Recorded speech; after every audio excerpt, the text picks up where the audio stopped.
Do you consider yourself a disorganized person?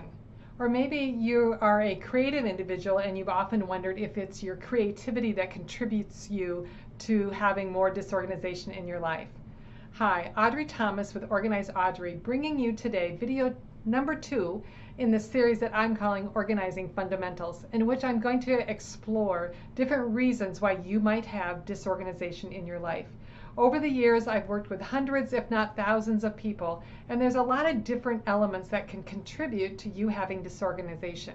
So let's explore a few and see if you recognize yourself in any of these. The first one is you just can't say no.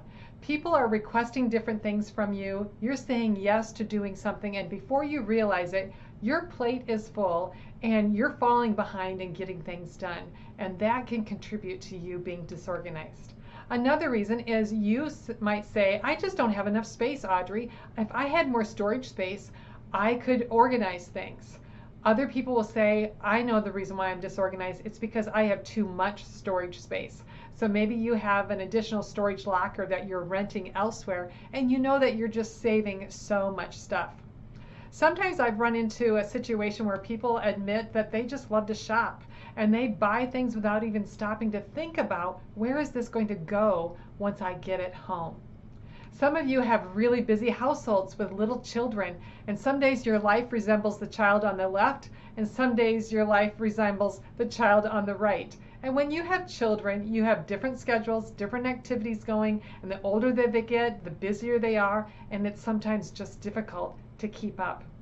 Other times, it's easy for people to say, well, I'm not the disorganized one, but it's my roommate. So whether you've got roommates or a significant other or a spouse, sometimes the way the other person chooses to use a space or to live influences how you manage your things as well. Another reason that I've seen people have disorganization in their life is that they are emotionally tied to their stuff. They're saving things that they know they probably don't need to. The most unusual thing I've seen somebody save are the umbilical cords to their children.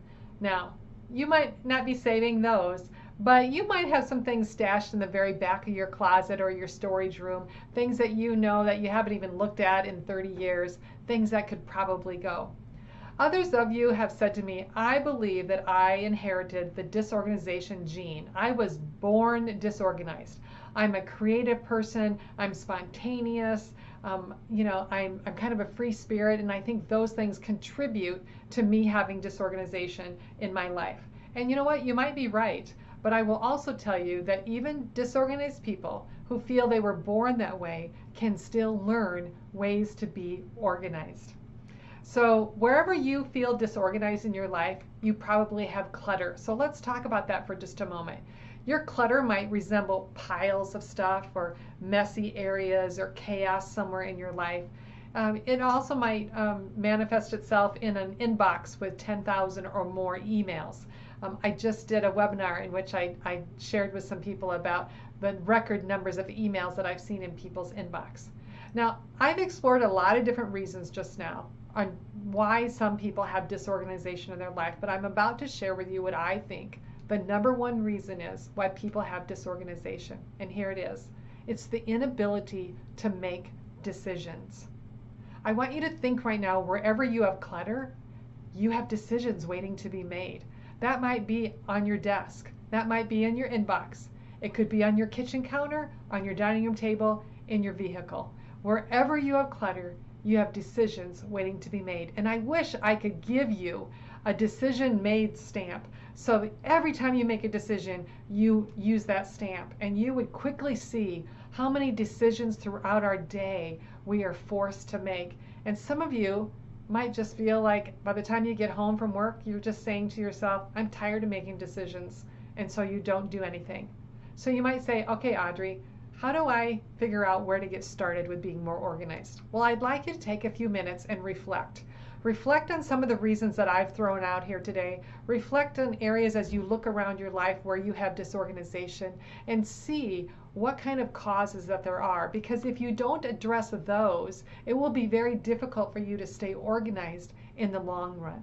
So do that, and then make sure you like and subscribe to this YouTube channel. Click on the little bell, if you will, because you want to be notified when I come out with the next video in this series, in which we're going to be talking about different categories that all organizing projects fall under, and how to make an organizing project fun.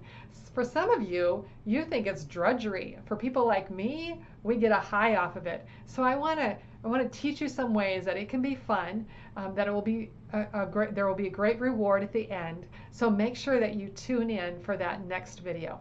I hope you have enjoyed this productivity pointer brought to you by Organized Audrey, where our goal is to help you get more done with less stress. Make it a great day.